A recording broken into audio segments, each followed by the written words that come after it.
Well, he did it. He has finally figured out a path to America. I'm joined right now by Spawn with coverage brought to you by Alienware to talk about his joining Team Liquid and joining the LCS along with so many other OCE refugees. First off, Spawn, I appreciate that when we had you on Hotline League, you were proudly at the time able to say that you worked for an Alienware sponsored team. Nothing has changed. You're continuing to be working for an Alienware sponsored team. We can continue to be pals.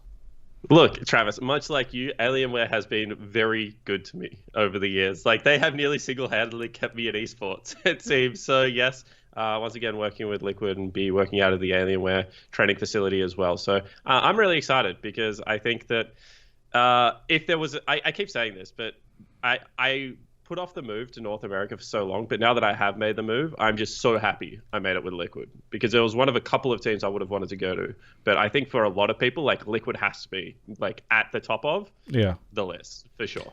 Yeah, you said you've been putting this off for a while. Can you elaborate on that? It sounds like you've probably had a lot of opportunities to come here. Yeah, I've had a couple of opportunities in the past. Like, so obviously I did, like, my first big exposure to North America was when Worlds was over there. And obviously I was able to do the final out of the Staples Center. I was involved in the semi or whatever it was in Madison Square Garden. I was kind of traveling around and I was like, is this a place I could, like, permanently move to? Like, is this where I see, like, the rest of my life happening? And I had a couple of caster gigs that were thrown around at the time because I was a full-time writer, much easier to transfer full-time writer in between offices. This was before I went freelance. Also, over the years, like, random organizations have just hit me up and been like, hey, do you want to interview for this GM role? Like, hey, I was speaking to this person. You came really highly recommended. So I've gone through the process a couple of times and kind of been like, you know, halfway through, like, I don't think it is the right time to come over. And then obviously with the OPL absolutely disintegrating into thin air and all of my money and future prospects of ever earning money ever again fleeing into the distance, I was like, you know what, this is a great time to come over to North America. Yeah. That's actually not true as well, because I had agreed, as you probably know, so you can verify this because I think you know the timeline. I had agreed to join Liquid before the OPL actually shut down. So it looks like I'm the biggest hypocrite of all time. But I appreciate you telling me. I had actually signed off about a month earlier than the OPL stuff. Okay. So did you do that because you thought this was coming, or had Liquid been like hitting? No, absolutely not. Okay. Yeah, so I had my own team back in OS, obviously Order, that I was working really closely with, and then I was also commentating. And throughout COVID, it became like incredibly hard to separate like my work life and my family life because I was doing it all from the same room at one point. So I think like maybe the finals of the OPL, I was just like, something feels a little bit different. I'm not getting that separation I used to get from work, and I'm working 7 days a week as I have for the last 3 years. And something needs to change. And it was getting away from the family specifically. Yeah. I like that you said you had work and family. They were colliding, and your solution was to leave the country. Yeah, well, what I said to Jenna was like, I was like, I'm not getting the same level of fulfillment that I used to get out of esports, and I think that that's because like I've been stagnant for 3 years, which was the longest period of time that I hadn't moved on or off anything. And I had got this great opportunity from Steve and Jat, and I was like, I think I really want to do it. And she was like, well, do you think you can make it work? You know, we've got 2 kids and stuff. And I was like, yeah, I honestly think I can really make this work. Like, I think that we can be between 2 countries pretty successfully. And I just spoke to Steve about it all the time. I was like, do you know what you're getting yourself into, dude? Like, I'm committing to getting up before I am Australian time and making all my meetings in LA when I'm in Australia. And then, you know, you're committing to getting me over there whenever you can, and like us doing this together. And he was like, nah, absolutely. Like, you're the dude for it. I think like I can commit to that. And I was like, well, I can definitely at least give it a crack of committing to doing it. So we signed a, 3-year deal or whatever it is, just a short one, just a tester. And now hopefully we're just diving straight into it. But so far it's been absolutely amazing. I'm so much happier than I have been probably in the last year. So I'm completely, reinvigorated for it. So I definitely knew about the Team Liquid stuff. I didn't know that when you were on Hotline League, and I was like, what are you going to do? And you're like, I don't know, I got to figure some stuff out. I assumed you had been like having some discussions or some teams had already reached out to you, but your fate was already sealed at the time. Yeah, I mean, like, I don't think I'd put pen to the contract because I think we were going over the final points, and I'm one of those people. And like, this is so funny because I'm one of those people that until like the contract is actually signed, I've just been, and I shouldn't say this, but I've just been burnt so many times by unsigned contracts. So, it's the esports world, man. Yeah, we had the firmest handshake when I was on Hotline League, and Steve was like, yeah, go put on some Liquid stuff, like tease it. And I was like, okay, yeah, whatever, like I'll go do that. So that's when I threw the Team Liquid jumper on. But yeah, until the pen was on the paper, I wouldn't have like called myself like I have joined Team Liquid. But at that point, we'd agreed salary, work conditions, like what my scope of role was going to be, and like had done so for like 6 weeks. Like I was just sitting there waiting for the paperwork to come. I don't fault you for that. It used to be far worse. I think all of us in old school esports land remember. I mean, I quit a job in 2011 because I had like multiple freelance stuff, organizations, reputable for the time in esports, organizations telling me like, we're going to have you do the show every week. We're going to have you. And then it all fell through. So after that, I stopped trusting anything until I had a legally binding contract. So I get that. So, wow. Okay. So when did you decide you wanted to do this? And cause you said for a while you had felt like maybe you'd done what you wanted to do for the past 3 years. So when did you decide to do this? And did you talk to other organizations, or was it like, what's the timeline? How did that happen? Yeah, I spoke to heaps of organizations. So like what I did is I put the feelers out, and like as everyone in esports does, like I have some good friends in esports, and I was like, you know what? Like I said that I was going to go to Europe in the past. Like I was actually, I don't know whether you know this, but the start of 2020, like, and thank goodness it didn't come up, because maybe I would have been like Egypt and just absolutely stranded. I was like, I'm done. Like I felt like, and this is such an arrogant thing to say, right? But I felt like I was at the top of my casting game. And the only thing that was like kind of holding me down was the fact that like I'm just a random Oceanic guy. So I rock up to Worlds and everyone's like, well, he's never casting a semifinal because, when's Legacy making a semifinal? And I was like, that's it. Like I've had enough of this. Like Egypt's going to the LCK. He was like my protege that I'd like trained up for a couple of years. And I was like, you know what? I'm going to the LEC. So I spoke to Trevor a lot, and I was like, I'm going to LEC. And for reasons like that are pretty complicated, that just fell over. And I was like, okay, I'll commit to Oceania for another year. And then like maybe 3 months through the year, I was like, hey, this person like put my name out there that I'm looking for work in North America. Seriously, like, hey, like put my name out there. So actually first time around, like when Jat went for the Team Liquid role, I actually interviewed for the same role. And it's the middle of COVID, like stuff's like hitting the fan everywhere. And I think Steve was like, you know what, like, dude, like you're a great candidate, but we can't bring you out over for this one, which was fine. Interviewed with a couple of other companies or teams that have made pretty serious changes. Like you can probably guess which ones they are based on the complete overhauls that happened. And then Jat was just like, come have another chat to Steve and me, because now I'm there, like, Jat's like, I'll bring you in. Well, Jat, I've worked really closely with Jat for 5 years, so people probably don't know this. In 2014, when I was casting with Atlas out of my bedroom, Jat heard one of our broadcasts that was actually at like Winter, and he brought us over to cast Promo Relegation, which I think was the first time I ever met you, Travis. And I casted like Curse Academy versus like someone, CLG, maybe, for like the promo relegation of like Keen playing Hecarim running over double lift over and over again. Yeah. And I got hella flamed for saying insect like 96 times on a broadcast. But that was like my second cast ever, and it just happened to be in America in front of like hundreds of thousands of people. But Jat was like responsible for that, along with Kim. And so I've known Jat like really well for like 5 or 6 years, and I would consider him like a pretty good mate. And we've always worked really well together. We are very good at challenging each other's opinions. And he was like, yeah, this is something that he wanted, and it was something that I really wanted once I found out he joined Liquid. Wow, that's crazy. It's really cool to sort of see how that path transpired. And so was Team Liquid always your front runner? Yeah, absolutely. Okay. So like, there's one other org, which is like, I'm not ashamed to say it, is Cloud9.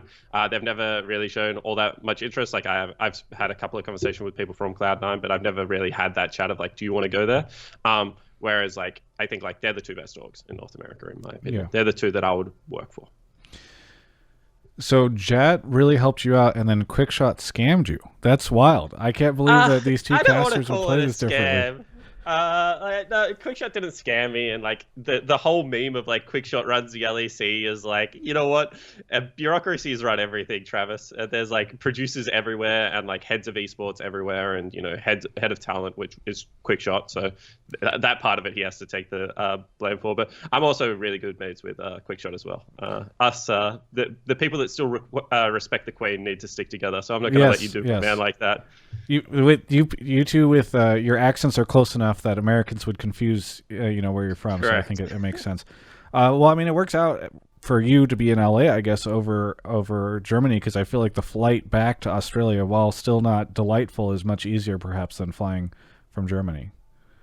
So I was making this joke to Jenna, my partner, and people that don't really know me all that well aren't gonna like probably like get this for what it is, but I am such a workaholic that I really enjoy the 14-hour flight to LA because I always call it. It's like good movie or two, or like 600 pages of a book and a meal and 8 hours of sleep, and like I never get that. Like I'm the kind of guy that like I was looking when I was hella stressed about making this decision. I actually looked at like my sleep logs. I was sleeping like 3 hours 45 minutes a night for like a week. So like the flight of like 600 pages of a book and then like a solid meal and some sleep, maybe a drink or two in between there. Yeah. That's like my dream. I would live on that plane from LA to Melbourne if I could. Wild. Okay, well, whatever. Let's get into the League of Legends stuff specifically. So, a very fascinating time for you. It must have been bonkers for you when you knew you were joining TL, and then you found out that your entire region had just been assimilated into North America. I know that you took that pretty tough because obviously you'd been one of the people leading and running and being a huge aspect of this, but on the other hand, it is kind of a unique opportunity for you to bring along a lot of like the OCE crew, or sort of feel like the connection is still there. So I'm kind of curious how you've been sorting that out. Yeah, I mean, it's really interesting, right? Because I was obviously like really conflicted. So like, and I mean like that in a business sense. So I'm about to sign a contract with Team Liquid. I probably have like one of the highest knowledge levels of people coming from Oceania. There's a bunch of teams all of a sudden reaching out to me about like who they should pick up from Oceania. And I'm trying to let people know that I'm working for a team and we might be in direct competition. And like, I can give you like the generic caster notes maybe that I've used throughout the year because they're old and I don't feel bad like from Team Liquid's perspective for doing that. But I didn't want to like give away like the diamonds in the rough that I felt were coming from the region. Because obviously I want those people, Travis, and I don't want to start a bidding war over these guys that have just become American citizens overnight. So it was really tough actually. So what I ended up doing is I just ended up like, hey, this is another really good resource to go talk to. Like, hey, like I can't give you my opinion on this person, but go speak to like his head coach, and this is like his Twitter or whatever. So I was just acting as like kind of the go-between guy of like people would come to me and I would send them to the person that knew about that stuff if they came to me at all. And the good thing is that there are a lot of people like starting to get out there, and I'm sure coaching staffs will start getting released. But Jensen Go is all of a sudden in North America, and he was like head coach of Legacy and like pretty integral to the scene. Like Nick Smith has been over there, Mr. Enero, or Noodle's head. So he's been a part of Oceania. So he has a pretty good grasp on the players. Like people like Daruk and stuff that are from like amateur. He's been a part of the Oceanic ecosystem. He was a head coach of the Chiefs. So I think that there were enough people that like the good news of Oceania and League of Legends was getting out there. And they're pretty, like, everyone keeps saying, like, this is a risky proposition, like, sending Oceanic players. But these guys have played live stage games in, like, actual, like, the studio for 2-3 years, most of them that are being brought over. Isles is the only rookie. Everyone else is like tried and true. So if they suck, like I will honestly be shocked because they have like played stage games for minimum 2 years, which is like, you have a look at someone like Yon from my team. He's just come up from amateur. Like I would say he is much less experienced than Ayla, his support partner. Ayla's made like 2 OPL finals, played in front of audiences of like 15,000, like nearly made worlds twice. Like he has got much more stage experience than someone like Yon. So, but to kind of get back to the situation you found yourself in, not only were you business conflicted, but also I gotta imagine it even if it was a really tough situation, it might have felt like a silver lining knowing that these are no longer import players that if you wanted to bring them or if you wanted to even see them on other teams, like I'm sure that you'd much rather be in a world where you're facing some of these guys with your team rather than just having them back at home, Yeah, so there's like 2 things. So for the current playing group, this is the best scenario. This is even better than the OPL still existing. Like you get a chance to go over to North America and prove yourself against all these great North American players. And there are European imports that have been in academy over in North America before. So like for the current players, I actually think this is like the S+ like solution. Like you're going to get a good career off this now. It's the next set of players that I worry about. Like, and I can throw off a bunch of names that like no one will recognize, but like the Calrocks, the Sulis, stuff like that, that were really impressing either as 6-man on roster or, coming off our academy. And I think having no ecosystem in Australia is going to really hurt that. And I think that's why you would have seen the commissioner, Chris Greeley, come out lately, and he's like, I'm still really hopeful we'll get something spun up in Oceania, and I've been trying to help behind the scenes as much as I can on whatever that could look like. But for the current generation, like, this is insane. It's such a great opportunity. I think all the players that I would have hoped got snapped up have been snapped up. But it's kind of the next generation of younger players that I worry about. Yeah, well, that makes sense. And I'm sure a tough situation, even in a world where perhaps you're happy to see some of these other guys come over. All right, well, what do you think of... So it's interesting because you're not coming in as LCS, you're coming in as Academy, which means your role is dramatically different, right? I think a lot of people think like, oh, this is like LCS Coach Junior, but actually that's not the way it is at all, because your role is more to develop the talent. Your role is not to like go to Worlds and hopefully someday win it. What do you think of sort of your situation being in this type of role versus what you originally applied for, which was the LCS role, and how do you hope to manage that? Yeah, I mean, I think it's really interesting because like there are a couple of things to like unpack there. So like the first thing is like when you're coaching like LCS level, you're trying to get probably 5 established players to see the game in the same way, so they build cohesion and trust and synergy and all these great things. So and then get them to align on a game plan, so that you can like point them in the right direction, is kind of like how I describe LCS. Like when you like pick up Alfari and stuff, like surely like you might have to like, there's maybe a niche interaction that Jat knows from like working on a champion, but he's not like, yeah, the way you pull a wave to like build is do this. Like Alfari's like, yeah, no shit, Sherlock. Like I got that one covered, coach. Thanks, Jat. Yeah, but it's like, we need you to have pressure at certain points and things like that. So whereas when you're coaching, amateur to academy players, sometimes it is like, this is how this matchup plays out. So there is a little bit more like hands-on to the coaching aspect, I guess. But what I see an academy coach really having to be is like a really great role model, which is why, I'm a dad of 2. I'm 30 years old. I'm a little bit older than these guys now. These guys are most likely, this is their first serious job.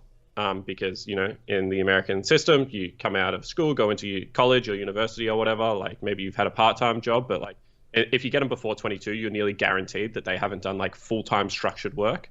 So generally first time job, first time living out of home, like maybe, which is really scary. You just bring it, people from Australia and Canada and like West and East Coast, and you just plonk them all down in LA, which is a really fun city, and then you just hope like, hey, surely hope these Saturday night parties stop happening. Yes, so much about.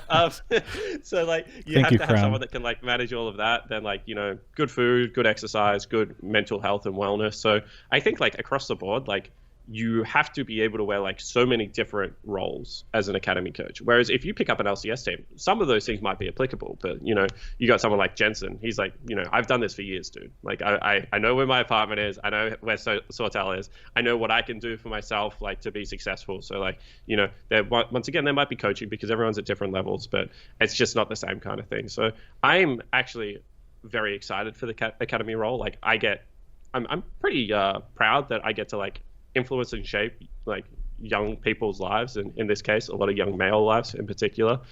So I really take that role quite seriously, and I think that in many ways I'm actually probably more suited to it than the LCS role. So I'm very hopeful that I can do a good job here, and my job is to get as many of these guys to an LCS level as possible, and either have them play for Liquid like Tactical was able to, or be able to give them to other clubs where they can play at the LCS level. Because I think what we've seen from people like C9 and 100 Thieves that have done talent generation well is like, you can't be greedy. You can be greedy in a sense of the word, you collect some buyouts and stuff, but like ultimately the goal is to get the guys to where they want to be.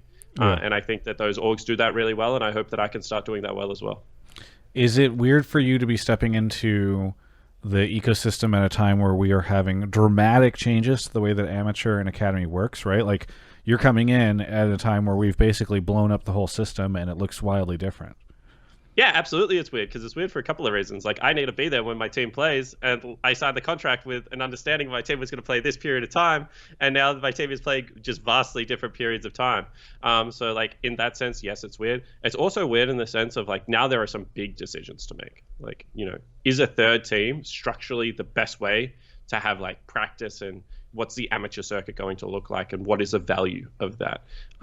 And also, how do you have fluid rosters? Because I think like what tournaments allow you to do is, you maybe have your core five, but if you have a great sub that's been around for a while, and all of a sudden there's just like a tournament that, you've already qualified for proving grounds or whatever they're calling it, but there's just this 1 week tournament, maybe you can put a sub in, maybe you can actually trial new players. So, or you can trial new things, right? Drastically new things. So I think that it's a really exciting time to be around amateur and academy. I'm sure that a lot of North American fans that are like hardcore, that don't just follow the pinnacle, but follow like the layers underneath it, would be like about time that we're getting some love down here. And hopefully the guys that have now been entrusted to have that, success through those systems, utilize it fully as well. So it should be exciting. In interviewing DeFicio, one of the things that he talked about a lot with his coaching change and the fact that he's going to be in Berlin a lot more is that he's hoping to do more content. I know that you obviously come from the casting world. I'm curious, like, has this been a consideration, anything you guys have talked about in terms of like, hey, is there a chance that Spawn can make some appearances sometimes? Yeah, I think so. So I obviously have built into my contract like that. A part of my life is still talent. Like if there's gigs out there, I want to be able to go do them, even if it's just like speaking gigs. Because like I've done a couple of corporate gigs and stuff in Australia as well. So like I really love that side. I'm a big fan of business development in esports and things like that. Because obviously as a general manager, your hat is a little bit bigger than a coach. So I would like to dabble still, have some like fingers in some pies. And I think the best thing about Liquid, and like actually the best thing about like a couple of the big esports teams, is like if you want to do the work, they'll let you do the work, right? Yeah. If I say to Steve, like, hey, I want to start rocking up to some BD meetings and like actually upskill myself here, he's not like, yeah, get back in your lane, son. He's like, yeah, absolutely. Like you should upskill. Like I want to create the most valuable asset in an employee that I can. So like I'll work on other stuff, talent stuff specifically, and being on camera. Like I'm just an egomaniac, Travis. Like whenever you point the camera in my direction, I'll smile and start talking. So yeah, absolutely. Like I think that Steve has got some great spokespeople across the whole of the organization. I think he's collecting casters at this point. Yes. Just Moses, Jat, bring myself in. I think there's a couple more in there as well. So like, yeah, we like to do on camera work. So I'm sure there'll be stuff going around that's on camera work. Well, good. I'll try to hit you up for Hotline League frequently. But what about casting? Has there been any discussions with Riot, or are you like not interested? No, there's been some suggestions. Like I've been like, hey, like check out this Reddit thread about the analyst desk at the moment. Like maybe you should have me on as a guest a little bit more often. Wink, wink. Because like I'm a shit stirrer, as a lot of Australians are. So like, but I've spoken to Riot about being useful while I'm over there. But what I need to get right, and what I am a big believer in getting right, is like my first responsibility is like as the academy head coach of League. Yeah. So that means like at the start, at least, like until we're absolutely like winning games, like kicking ass, proving a lot of the haters wrong, a lot of my energy and attention needs to be towards making that work. When I have that down, like when I'm a little bit more comfortable, maybe like some appearances as like a guest caster or an analyst desk, something like that, like if Riot's willing, like I'm really happy. I'm never going to close the door on something like that, because honestly, as a caster, I never worked. Like even though I was saying I work 7 days a week before, like it takes time, but like the energy is very easy to give, because I absolutely love casting. I love broadcasting. It's something that as a nerdy kid in high school, I would have never thought I would get into. And then I just fell in love with it off the back end of a friendship with Atlas. So I would hate to have cast my last Worlds this year. Well, speaking of casters, I was talking to Kobe today and mentioned that I was going to be interviewing you. And he told me that he's trying to get your child to call him Uncle Kobe. And I'm curious if you're even aware of this, if there's been any success on this. I'm curious. I hear dropped it a couple of times as a joke. And the thing about Jasper is if Kobe walks up to him and says, "Hey, I'm your Uncle Kobe," Jasper will like lose his mind, because he loves family so much. So he'll be very happy with that. And as I say to everyone that tries to pull this prank, because I had a mid laner, his name's Swiffer. He's now the academy coach of XL. He does the same thing. He calls Jasper calls him Uncle Simon. But there is a lot of present responsibility with being an uncle, because uncles are kind of aloof and not there all that time. Right. But when they are there, they need to bring cool shit. Like, you better have like the dinosaurs ready, Kobe, the planets. Like, Jasper has high expectations from his uncles. Good. So I'll make sure. If you're not willing to spend, then he's not going to want you in his life. Yeah, I'll make sure Kobe knows to be ready for that. Other than that, kind of winding down here the conversation. Have you finished Rhythm of War yet? No, I actually haven't even started it. Okay. So yeah, waking up at 4 a.m., going to bed at 8 p.m., having a new son that's only 5 weeks old. That's taken a hit. And World of Warcraft came out at the same time as all this happened. And I'm trying to play World of Warcraft. Are you playing World of Warcraft? Yes, I hit 60. Okay, I haven't done much else. So I'm only 56, so like even that is like starting to drag along. And you know what actually is my guilty pleasure at the moment? Core JJ in-houses. Like I coach like every night of those things as well. So I'm spread a little bit thin at the moment, but I will get over Rhythm of War. How is it? Is it good? I mean, so Mark has finished it. I am not even that far into it. I'm probably like 20% of the way in because I'm just taking my time to savor it. But I quite like it, and I'm always reminded. You don't need of this. to savor Sanderson. Because he writes so quickly. Like, yes. There's an argument that he writes quicker than you read. So maybe he'll beat you to the punch. I was just thinking of it. I'm going to miss this backdrop in talking to you, the bookshelves and the books. Maybe you should ship them all over to Los Angeles so that you can continue to have such a good backdrop. I'd appreciate that. That's what the phone's for. Like, I was always such a, like, I'll buy Rhythm of War, like, as a hard copy. But I'll also put it on my phone as well because... I was always like, I will never read off a Kindle or a phone. And then I started traveling all around the world. And I was like, wow, how did I ever do that? Hey, that was Kobe in the background. That was Kobe, yes. Yeah, I was like, how did I ever do this before? So unfortunately, the books will stay here, but I'll put my phone behind me in LA. So you can know. Very good. Yeah, thank you. Just a blurry, out of focus phone in the background with the book. Is there anything that you want to say to any of the LCS fans or the Team Liquid fans about your impending arrival here whenever your visa stuff and everything gets sorted, I guess? Yeah, I mean, I think I said it. Like, I was on the Team Liquid subreddit the other day, and I was writing out like kind of my reasoning and thoughts behind the team that I've picked up.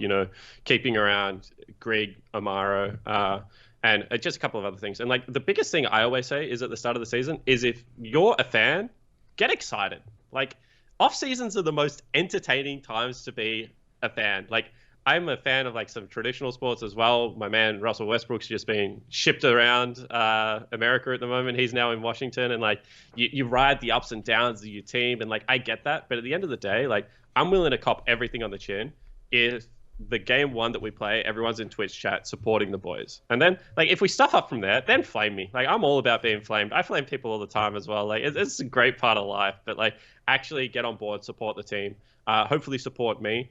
And support the investment that Riot's put into the system, because I think they are trying to do the right thing. They are trying to really drag North America up through grassroots at the moment, and hopefully we Liquid and a lot of the other teams will get it right off the bat, but some of us will get it wrong and we'll have to rebuild.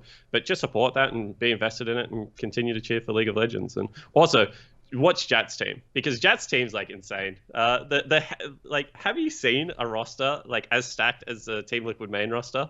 Like, I mean, the Cloud9 one is looking pretty good. That's also a good roster. I mean, like the thing is like I'm a huge fan of Fudge. Like that interview at MEO, like where Fudge is just like swearing his ass off on stage that they use. Like that's actually one of my fondest OPL memories. And to get there, he systematically destroyed my team. Like we were up like so much gold in game one of our series against Mammoth, and he like just smashed us into the ground, like made it like beyond any hope. And I actually like people like that because I'm like, wow, he's really, really good. So people would have a question mark over him, but I think like, Alfari, that's probably the lane that you try and win through right now if you're going to play against Cloud9. But I think that's a good rivalry. How good a rivalry to have. Perks versus Alfari, Core JJ down there as well. Like there are some very interesting matchups that's going to happen this year. No, I'm very excited for 2021 as well. But either way, thank you so much for taking the time to do this. I know you are a very busy person, so I'm glad that we were able to chat, and I'm looking forward to seeing what you can bring to Team Liquid in the coming year. No worries. Thanks very much for having me, Travis. Yeah, thanks. Wasn't that just a great piece of content? Didn't you just look at that video and say to yourself, wow, I'm so glad that I'm subscribed to this channel. What? You're not subscribed yet? Well, maybe you are. But if you are, maybe you can hit the bell. If you aren't, maybe you could subscribe, because I'm trying to... For a while, I stalled out. I was not getting any subscribers. And then I am now. And that feels great, because I got to go talk to Alienware about 2021 and hope that they renew. And the more subscribers I have, I feel like the more likely they're going to be down to do that. By the way, they are not going to renew unless I tell you about the fact that there's a link in the video description below, alienware.com/Travis. Click that link and then use Travis 10 off Q4 to find a great Alienware product. They make some cool stuff. I really appreciate everything they've given us. I'm actually using a 3090 right now in this computer, because the new PC that they got me. I'm going to be streaming Cyberpunk with it. I'm excited. Oh, yeah. Thanks for watching.